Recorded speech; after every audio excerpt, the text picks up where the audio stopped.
दोस्तों नमस्कार, मैं सौरभ गोस्वामी। पंचायत चुनाव के आरक्षण की घोषणा हो चुकी है। प्रधानी चुनाव में जो आरक्षण है उसकी घोषणा हो चुकी है और इसको लेके अब कैंडिडेट भी खुलकर सामने आने लगे। सोशल मीडिया के माध्यम से पोस्टर डालना आरंभ हो चुकी है, प्रचार प्रसार आरंभ हो चुका है। ऐसे में कई ऐसे चेहरे सामने आ रहे हैं जिनका राजनीति से दूर दूर तक कोई लेना देना नहीं है। कई ऐसे लोग भी आ रहे हैं जो अभी तक प्रधानी का चुनाव लड़ते थे, अब जिला पंचायत की तैयारियों में जुट गए हैं। तो कई ऐसे भी जिला लोग हैं जो जिला पंचायत सदस्य थे लेकिन अब चुनाव नहीं लड़ रहे हैं। तो कुछ ऐसे भी लोग हैं जो जिला पंचायत सदस्य तो थे लेकिन जहां से वो जीते थे वहां आरक्षण की जो सीट आई है वो बदल गई है, इसलिए दूसरी जगह से तैयारियां कर रहे हैं। तो कई ऐसे हैं जो सीट तो नहीं बदली है लेकिन दूसरी जगह से चुनाव लड़ने की तैयारी कर रहे हैं जनता के आक्रोश को देखते हुए। तो इन्हीं सभी बातों को लेकर हम फिर इंजीनियर पुनीत पांडे के साथ में हैं और उनसे चर्चा कर रहे हैं किस तरीके के लोगों को अब राजनीति में आना चाहिए। देश के प्रधानमंत्री ने खुद कहा था कि युवाओं को राजनीति में आना चाहिए। जब तक नए लोग राजनीति में नहीं आएंगे, अब राजनीति में जो गंदगी है, जो माफियापन है, वो हम खत्म नहीं कर पाएंगे। तो आइए पुनीत जी से चर्चा करते हैं। पुनीत जी, बहुत बहुत स्वागत है जो आप हमारे स्टूडियो में आए हैं। ये सबसे पहले तो मैं आपके स्टूडियो के माध्यम से दर्शकों को मेरा सादर नमस्कार। पुनीत जी, आरक्षण की सूची आ चुकी है और देख रहे हैं कल से सोशल मीडिया भरी पड़ी है और अकेले एक जिले नहीं, हम तो सभी जिलों की बात करेंगे जहां जहां सूची आएंगी, सभी पूरे जिले में जो प्रदेश में चुनाव है। तो कैसे लोगों के लिए इस चुनाव के लिए आप कहेंगे एक अवसर की तरह देखना चाहिए और कैसे लोगों को आना चाहिए? देखिए, मेरा तो यहाँ तक है यही मानना है कि राजनीति में अच्छे लोगों को आना चाहिए। युवा जो इस देश का भविष्य है, इस देश का मैं यहाँ तक कह दूँ कि श्रृंगार जो है वो युवाओं से है।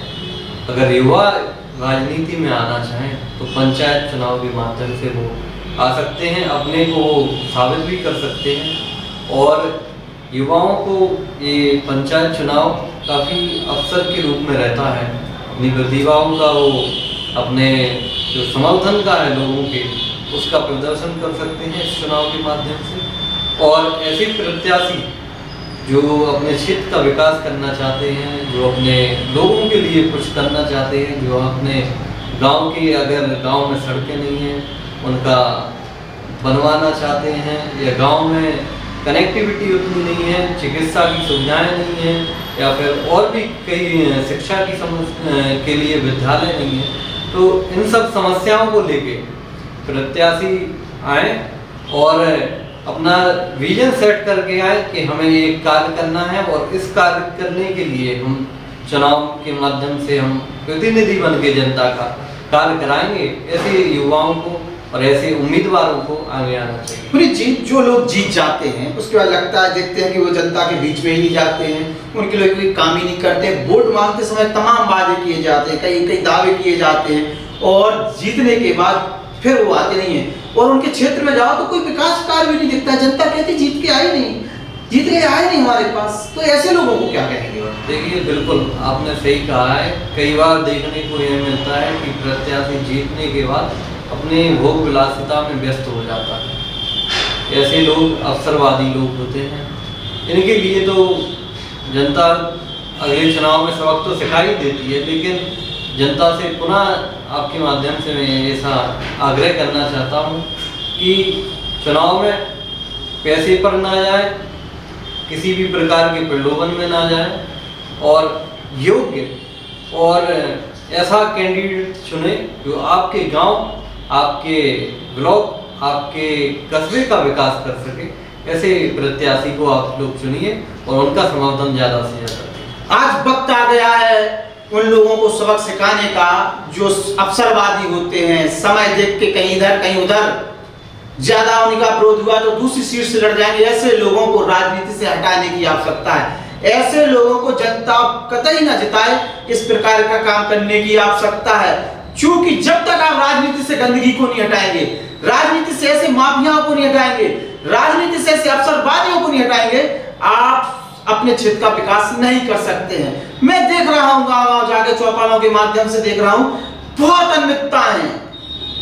नहरों के पानी नहीं आ रहा है, नहरों में फसलें सूख रही हैं, रोजगार नहीं है, सड़कें नहीं बनी, गड्ढे नहीं भरे गए और बेसिक जो सुविधा है उनको लेके जनता परेशान है, पलायन कर रही है। लेकिन जो जीत गए हैं वो नहीं आए। पुनीत जी वोट लिया निकल गए, वोट लिया निकल गए, जनता परेशान है, क्या कहें? देखिए, मैं फिर से वही बात दोहराऊंगा कि वोट लिए और निकल लिए।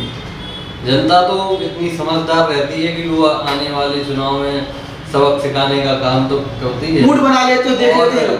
लेकिन पुनः मैं जनता से यही अपील आपके माध्यम से करना चाहूँगा कि आकलन आप लोग पहले से ही कर लें कि ये प्रत्याशी इस प्रकार का योग्य प्रत्याशी नहीं है, या फिर किसी प्रकार का अगर वो लाभ और या प्रलोभन देता है, तात्कालिक क्षणिक जो प्रलोभन है, शॉर्ट टर्म के लिए वो अगर कहता है कि भाई मैं ऐसा कर दूंगा या तुम्हारा ये लाभ हो जाएगा, व्यक्तिगत लाभ के चक्कर में ना पड़े। गांव का आपके विकास का जो कार्य है अगर करा सकता है कोई कैंडिडेट, या फिर आपके कस्बे का कोई ऐसा विकास कार्य वो करा सकता है, तो ऐसे ही प्रत्याशी को चुने और कोशिश करें कि अगर आपके गांव, आपके कस्बा, आपके मजरा से ज़्यादा युवा शक्ति अगर आगे आ सके तो उन्हें बढ़ाएं और उनके लिए ऐसा रणनीतिक कार्यक्रम तय करें कि वो अपने आप लोगों के समर्थन के बल पर जनप्रतिनिधि बन के जनता के बीच से ऐसे लोग चुन के जाएं ज़्यादा से ज़्यादा संख्या में कि आपके क्षेत्र के लिए कुछ कर सकें। दोस्तों एक चीज और है, ऐसे लोगों का आप चिन्हित करें। लगातार आप लोग देख रहे होंगे बहुत समस्या है, कोई सुनने नहीं आ रहा, आपकी कोई बात नहीं करता है, चाहे वो किसी भी प्रकार का पदाधिकारी हो, किसी प्रकार का जनप्रतिनिधि हो, चाहे वो प्रधान से हो, चाहे और आप कह रहे सांसद तक आप चले जाइए, ये सभी नेता जीतने के बाद जनता की सुनते नहीं है। कुछ सुनते हैं, कुछ काम करते हैं। ऐसे में जब आप सबसे ज्यादा परेशान हैं, उस समय आपकी सुनने कौन आ रहा, आपकी मदद करने कौन आ रहा, आपके क्षेत्र के लिए कौन काम करने आ रहा, ऐसे व्यक्तियों का आकलन करना आपको बहुत जरूरी है।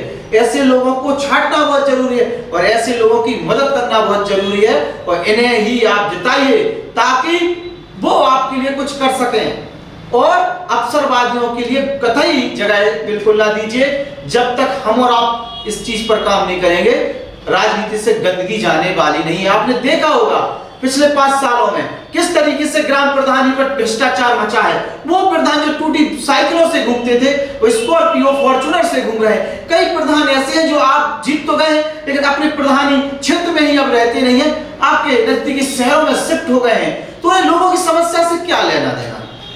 अगर कोई उसके खिलाफ में आवाज उठाता है तो पर FIR करा दी जाती है, पर फर्जी मुकदमे दर्ज करा दिए जाते हैं और झूठा ढिढोरा पीटते नजर आते हैं विकास का। या कुछ उनके पालतू लोग होते हैं, उनका काम होते तो वो ढिढोरा पीटते हुए नजर आते हैं। तो ऐसे लोगों को सबक सिखाने का बहुत अच्छा आपके पास जरिया है और समय भी आ गया है कि हमें आप अपने वोट की दम दिखानी है और 100% वोटिंग करके ऐसे लोगों को सबक सिखाना है जो राजनीति अपने घर की बापौती समझते हैं और अच्छे लोगों को राजनीति से जोड़ना है, उन्हें सामने लेकर आना है। पुनीत पांडे जी का बहुत बहुत धन्यवाद अदा करते हैं कि आपने अपना समय दिया, अपने विचार रखे। लगातार पूरे चुनावी समीकरण को लेकर हम पुनीत पांडे जी से लगातार मिलते रहेंगे।